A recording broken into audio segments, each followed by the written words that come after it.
Hi, I'm Vincent Savignac. I'm a first-year PhD student at the brand new Department of Astronomy and Astrophysics at UCSD.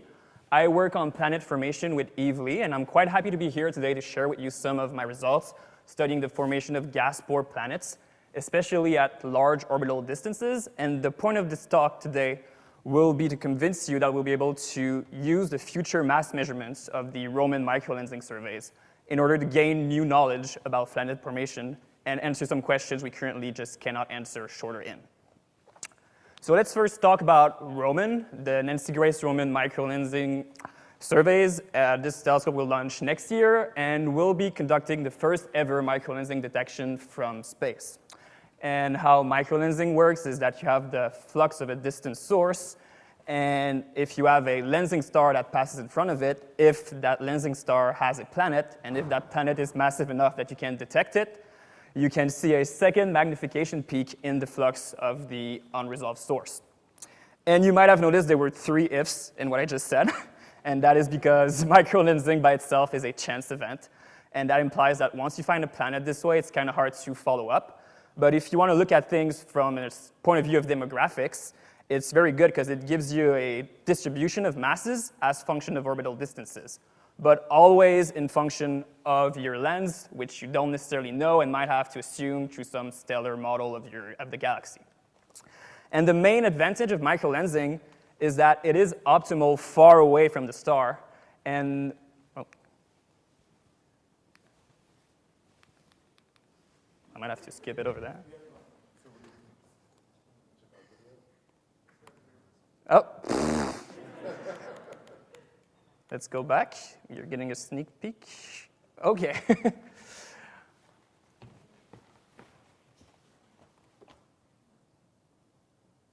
OK. All right. So it means that Roman will be probing a region of the parameter space where we currently know very little. And the point of the next few slides, which you saw a glimpse of, will be to argue that we'll be able to answer some questions about which types of conditions planets formed in that we simply cannot answer with the Kepler sample shorter in. And to see that, let's first look at what we currently do know about microlensing planets. Here I'm showing a sample of about 30 of them in red. And what we do see, those were found from the ground obviously, is that there is a steady drop in occurrence rate as you go to higher and higher mass or mass ratios, if we work in terms of microlensing. But what's interesting is that if we look at mass ratios lower than the threshold of about 10 to the minus 4, which for reference is about a 15 Earth mass planet for a dwarf, we currently have no data, but we have statistical bounds that tell us that if these planets were more abundant than those red arrows here, we would have found some of them. So what this implies is that there is some sort of break in the distribution of these microlensing planets. And if we look at this from a theoretical point of view, such a break should correspond to different physics, the physics that lead to the formation of gas-poor planets, so super-Earths, sub-Neptunes, and the physics that lead to formation of gas giants. And for gas giant, we can understand at least to first order this drop just by looking at the efficiency of forming gas-rich planet and accreting gas from the surrounding disk. But for gas-poor planets, while we do know that they would form by planetesimal accretion, without any data right now, it's kind of hard to constrain what's going on over here. So let's look at what we can do for now, which is look at this transition between the two regimes. And that should be set by the conditions in which planets form, thus the stellar parameters, the nodi star aspect of this, but also the nodi protoplanetary disk of gas and dust that form around the star in these first million years. And to understand this dependency, we kind of have to give a quick review or introduction to the theory of core accretion by which these planets form. While it's a theory that's older than I am, it's still regarded today as how these planets form. How it works is you start with a small rocky core that formed quickly in the disk, and it's able to accrete gas within the sphere from the disk. And first, slowly, and what's important to remember here is that accretion rates are directly related to the cooling of your gas envelope. And that's because if you accrete some hot gas initially, it cools down, it contracts, and it creates more space in your sphere to put more gas in. So this is how a rocky core can accrete gas. First, slowly, it builds a small envelope, And eventually, you reach a point where your envelope mass becomes comparable to your core, and your planet enters a stage of runaway gas accretion. And that's how you would get something that's gas-rich. For gas-poor planets, we believe they follow the same formation track, but their formation is cut short when the disk eventually dissipates. And if we want to look at this Q break that sets the transition from one to the other, we need to see what can lead to a planet that ends up with about an envelope mass that's comparable to its core size. And thus, we have to study what are the effects that can slow down this runaway gas accretion and push it to the temperature of the disk. And I'll be covering two of them, the first one being interaction of gas between the disk and the planet. But I'll argue that the main important factor here is the opacity of your protoplanetary disk that really sets how fast your envelope cools. But first, let's go over atmospheric recycling. And that's basically a set of exchange flows of gas between your disk and your forming envelope. And how it works is that you have high entropy material that's being injected in from the disk in the envelope. It advects some of its entropy there, and then buoyancy forces cycle it out. Effectively, what it means is that it keeps your envelope warmer for a longer time, and it prevents it from cooling, and thus slow down the accretion. And this is not like a small effect. These flows have been shown that it can dominate all the way down to about 20–30% of your envelope. So when we model gas formation, we do need to take them into account in our simulations, which is what I did. And here I'm showing an example of my model where I'm following how a planet cools down progressively and accretes gas, becomes denser, and it slowly builds its envelope until the disk dissipates. And I'm doing this in 1D simply because 3D models are just too expensive to evolve all the way up to the timescale relevant to planet formation. But while we're simplifying the 3D complex geometry, we can afford to be more realistic about the state, equation of state, and opacity of our gas, which again, I'll argue in the next slide is extremely important. So if you do all of this and you put advection in there, we see that it's surprisingly a very small effect. In this example right here, it's an order unity delay in your formation. So if we want to look at our transition at this Q break, again, from gas poor to gas rich, what really sets the cooling rate is the opacity. And this isn't new by any means. It's been known for a while now that opacity really controls how fast your planet cools. But the thing is, opacity is set by composition, which means that you need to understand the composition of your disk. And when we get to the temperature regime that are relevant in planet formation, you need to ask yourself, do the metals in my gas take solid form or not at low temperature?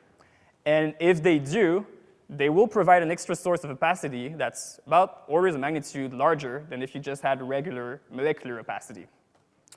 And here, for the sake of these predictions here, I'm just going to compare the two limits of a dusty and dust-free model. And if you just consider these two opposing cases, you can see that the effect is much stronger. You can see here, for this example, the dust-free envelope runs away quite quickly, but for the exact same setup, if you allow to have dust grains providing extra opacity, you can delay formation all the way up to the disk timescale. So opacity should really be the main factor that sets where my Q break is. So if Roman tells me where it is, I can tell you what opacity regime dominates planet formation. And before I show you my final prediction, I'd just like to highlight why I'm doing this far away from the host star, is because those two opacity regimes have different dependency on the disk temperature.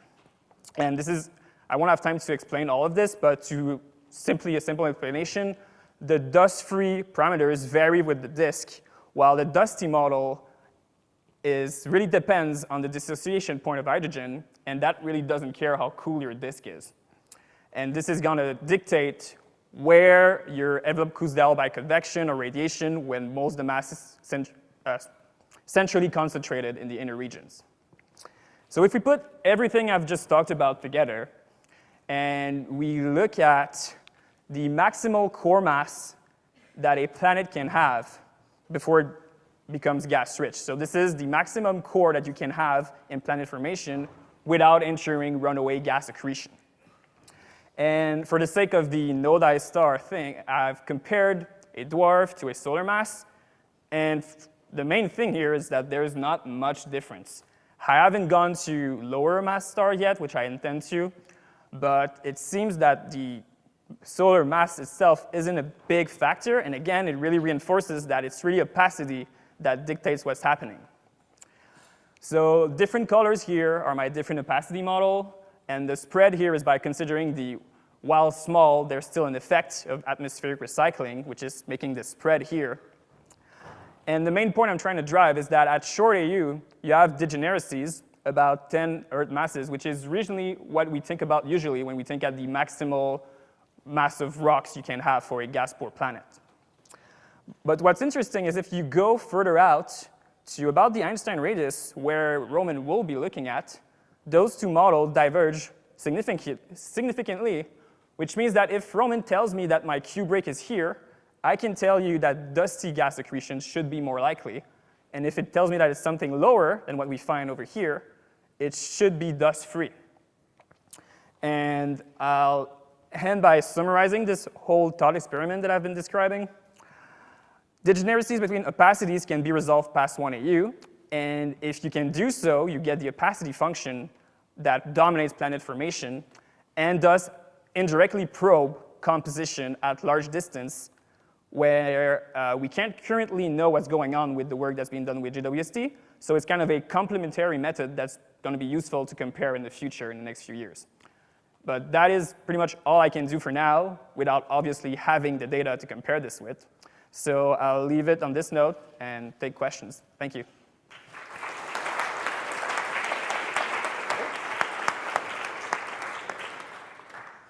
Questions for Vincent? That one back there. Yep.